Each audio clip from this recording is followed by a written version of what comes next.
नमस्कार। मैं Dishansh Srivastava comic word के audio story segment horror diaries में आपका स्वागत करता हूँ। आप सुन रहे हैं कहानी दहशत। तो चलिए शुरू करते हैं इसका 8वां भाग। परेश को लगा जैसे वो कोई सपना देख रहा हो। इतने सालों के बाद उसका प्यार उसके सामने था। मधु। वो तेज़ कदमों से उसकी तरफ बढ़ा। उसने मधु को आवाज़ दी। मधु ने उसकी ओर देखा। दोनों की पलकें भीगी थीं। कहने को कोई शब्द नहीं था। कैसे हो परेश? मैं ठीक हूँ। तुम कैसी हो? और कहाँ थी इतने दिन? शादी हो गई तुम्हारी और यहाँ क्या कर रही हो? बाप रे, इतने सारे सवाल। कहीं बैठ के बात करें, तभी इतने जवाब दे पाऊँगी। अरे हाँ, माफ़ करना। चलो पास में कैंटीन है, वहीं चलते हैं। दोनों कैंटीन जाते हैं और दोनों में बातचीत होती है। तुमने बताया नहीं, कैसी हो तुम और कहाँ थी अब तक? वहीं थी जहाँ तुम छोड़ के गए थे। तुम्हारे इंतज़ार में। मेरे लिए तो वही वक्त रुक गया था। वहाँ से ज़िंदगी आगे ही नहीं बढ़ी। मुझे माफ़ कर दो मधु। उस समय परिस्थितियाँ मेरे बस में नहीं थी। लेकिन तुमने शादी क्यों नहीं की? बताया तो, मेरे लिए ज़िंदगी वहीं रुक गई थी। तुम्हें भुला नहीं पाई, इसलिए तुम्हारा इंतज़ार करती रही। मैं बहुत शर्मिंदा हूँ मधु। मुझे माँ के लिए सब कुछ करना पड़ा। मैं अब शादीशुदा हूँ। 2 बच्चे भी हैं मेरे। मुझे दुख है, मेरे कारण तुमने इतना कुछ झेला। कोई बात नहीं, मैं सब कुछ जानती हूँ। मुझे तुमसे अब कोई शिकायत नहीं है। वैसे तुम यहाँ आई क्यों थी? कुछ काम था क्या? मैं यहीं काम करता हूँ। कुछ मदद चाहिए तो प्लीज़ बताना। मैं यहाँ तुमसे ही मिलने आई थी परेश। कल तुम राजौरी आए थे ना, मेरे घर, मुझसे मिलने। हाँ, वो कुछ ऑफिस के काम से गया था, तो तुम्हारा घर दिखा रास्ते में, तो सोचा मिलता चलूं। लेकिन वहाँ तो कोई नहीं था। फिर तुम्हें कैसे?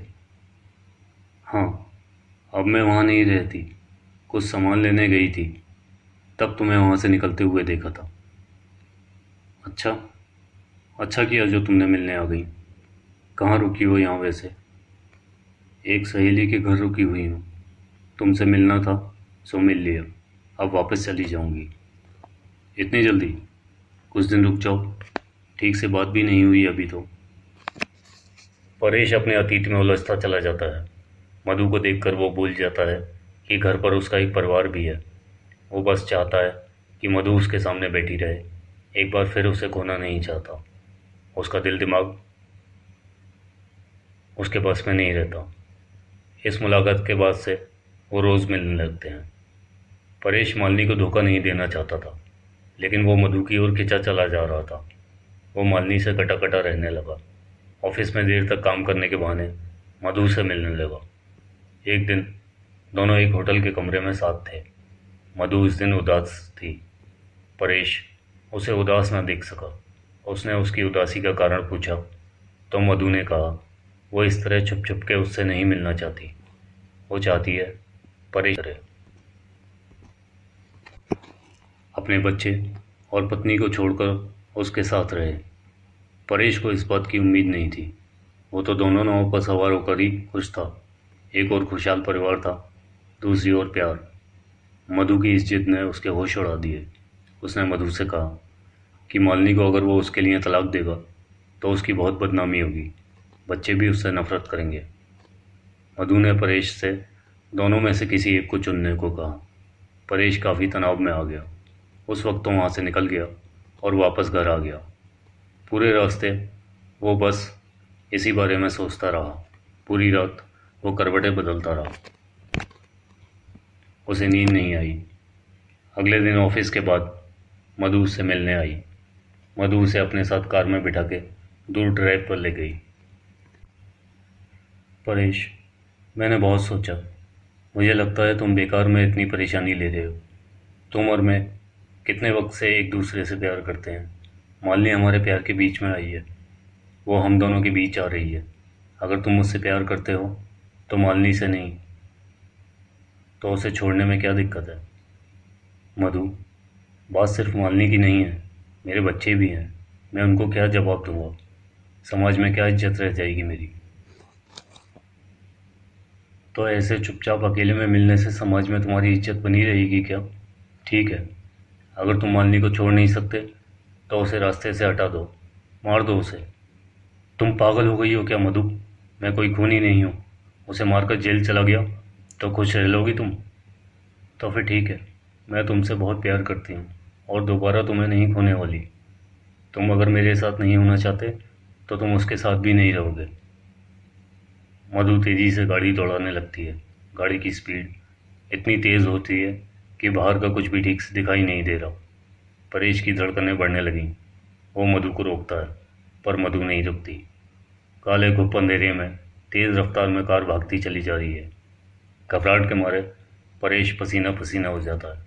आखिर में थक हार कर वो मधु से कहता है, तुम जो कहोगी मैं करूँगा। तुम तुम प्लीज़ प्लीज़ गाड़ी रोको, मुझे सब मंजूर है। परेश की बात सुनकर मधु खुश हो जाती है और गाड़ी रोक देती है। परेश को गले लगाकर वो बोलती है, परेश, मुझे तुमसे यही उम्मीद थी।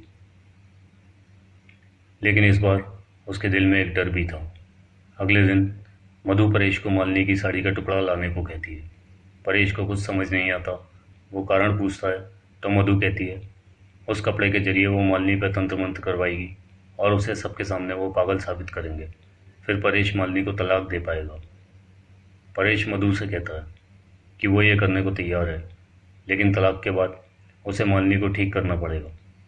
मधु मान जाती है। भारी मन से परेश उसे मालनी की साड़ी का टुकड़ा ला कर देता है।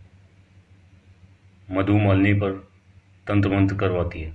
उसी दिन से मालनी के साथ रात में अजीब अजीब घटनाएं होने लगती हैं। परेश सब जान के भी अनजान बना रहता है। मधु उसे अपने प्यार का वास्ता देकर उससे सब कुछ करवाती है। जब मालनी के ऊपर वो साया हावी हो जाता है तो परेश बुरी तरह डर जाता है। तब मधु उसे वो काली गुड़िया देती है जिसके जरिए वो उस साये को नियंत्रित कर सकता है। मधु परेश को बताती है कि वो साया मालनी के शरीर में जब तक उसे उसकी इच्छाओं की पूर्ति करनी पड़ेगी, नहीं तो वो मालनी के शरीर को नुकसान पहुंचाएगा। इसलिए हर रात परेश थाली में मांस के टुकड़े उस साये तक पहुंचाता है। मधु और परेश के रचे इस षड्यंत्र का आखिरी पड़ाव आने ही वाला था। आखिर क्या होने वाला था आगे, जानेंगे कहानी के अगले भाग में। तब तक के लिए धन्यवाद।